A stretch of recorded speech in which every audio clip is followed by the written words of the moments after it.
Menempuh perjalanan 100 km setiap hari bukanlah hal yang mudah. Jalan yang berliku, terjal, dan resiko perjalanan lainnya tetap dilalui. Salam dari saya untuk generasi emas Indonesia.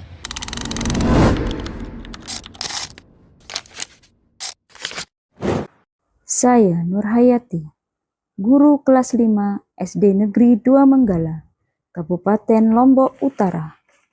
Sebagai guru, saya berusaha disiplin agar dapat menjadi tauladan bagi siswa.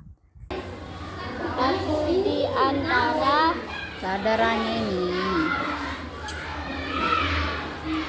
Berdasarkan asesmen diagnostik yang dilakukan, ditemukan bahwa rata-rata siswa memiliki kemampuan yang rendah dalam membaca.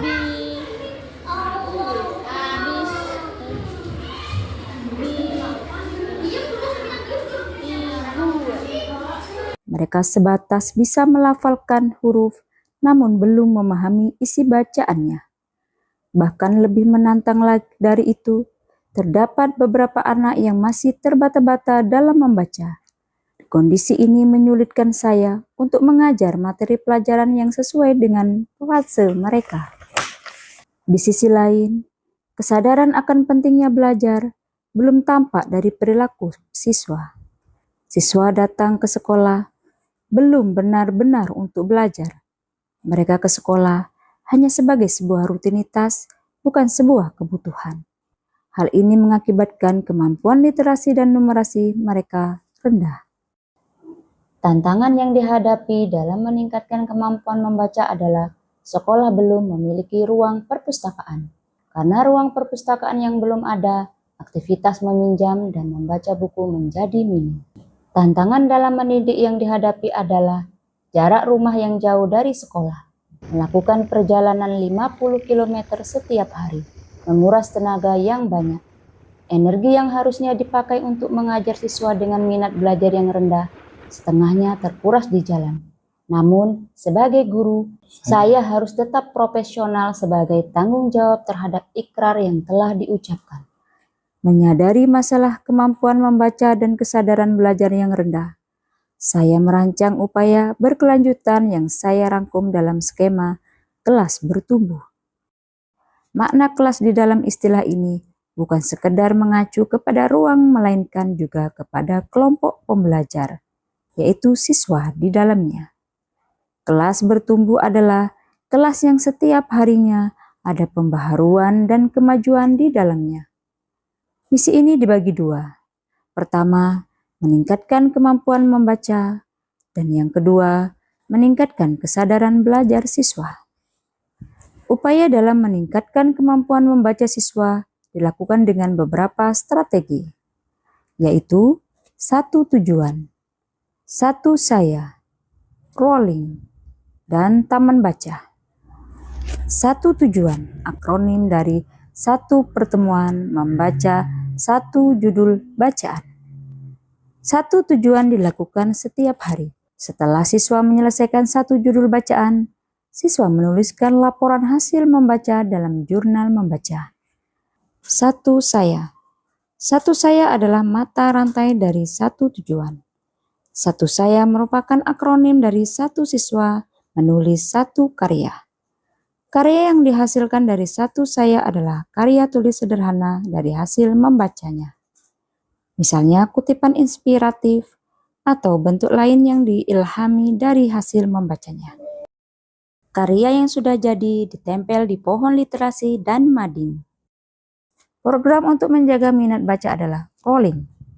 Rolling merupakan akronim dari Read Loud Keliling, yaitu kegiatan membaca nyaring secara bergilir antara siswa di tempat yang berbeda-beda. Kegiatan ini dilakukan setiap sekali dalam seminggu. Selain untuk menjaga minat baca, rolling juga menjadi cara mengetahui peningkatan kemampuan membaca siswa secara langsung. Taman baca ceria. Taman baca ceria adalah tempat membaca yang nyaman dan menyediakan buku bacaan yang menarik layaknya perpustakaan. Pembuatan taman baca dilakukan dengan sistem gotong royong antara guru dan siswa. Di sini, guru juga kerap melakukan pendampingan secara individu bagi yang membutuhkan. Dengan serangkaian kegiatan tersebut, kemampuan membaca siswa menjadi meningkat. Hal positif lainnya yang dirasakan adalah siswa menyukai aktivitas membaca dan mencintai buku. Dengan demikian, siswa menjadi siap menerima materi sesuai fasenya. Pertama-tama bidik kanan lalu ke arteri pulmonalis, lalu masuk ke paru-paru dan darah yang mengandung oksigen ke vena pulmonalis. Upaya kedua yaitu meningkatkan kesadaran belajar dengan pembelajaran mendalam. Upaya ini dilakukan untuk menumbuhkan kesadaran siswa supaya mereka merasakan manfaat dari hasil belajar dan merasakan bahagia dengan aktivitas pembelajarannya. Strategi untuk menghadirkan pembelajaran mendalam tersebut adalah dengan membuat alat peraga yang beragam dan membuat kegiatan yang menyenangkan. Pembuatan alat peraga bukan hanya dilakukan oleh guru, melainkan juga berkolaborasi bersama siswa.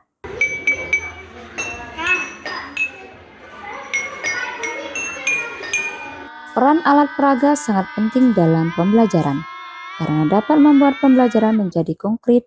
Pembelajaran yang dilakukan dengan alat peraga dapat memotivasi siswa dalam belajar. Mereka tertarik, senang, dan bahagia ketika belajar.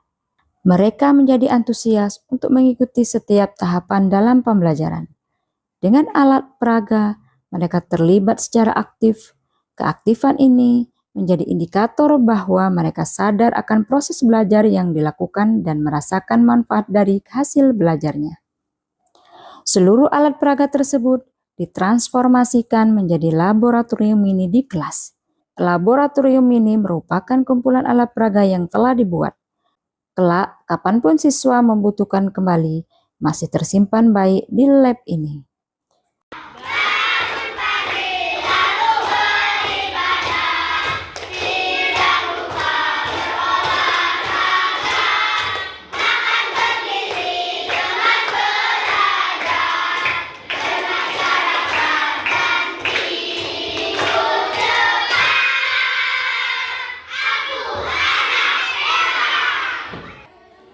Selain ragam media, ragam aktivitas juga menjadi kunci utama dalam menciptakan kelas bertumbuh. Melalui ragam aktivitas, siswa tidak hanya menerima atau menjadi reseptor, melainkan sebagai pelaku atau aktor, sehingga siswa berperan aktif dalam belajar sendiri, menganalisis, mengkreasi, mengaplikasi, hingga memproduksi. Beragam aktivitas tersebut disesuaikan dengan tema dan tujuan pembelajaran saat itu. Cara kerja generator yang menghasilkan energi listrik. Ragam media digital. Di samping harus dikonkretkan, pembelajaran juga harus disesuaikan dengan kodrat alam dan kodrat zamannya. Karena itu, saya juga menghadirkan platform edukasi sebagai media digital di ruang kelas. Beberapa platform digital yang dimanfaatkan adalah Quizizz atau Wayground, Canva, Laboratorium Maya atau PET, Assembler Edu, Google Form, dan Google Earth.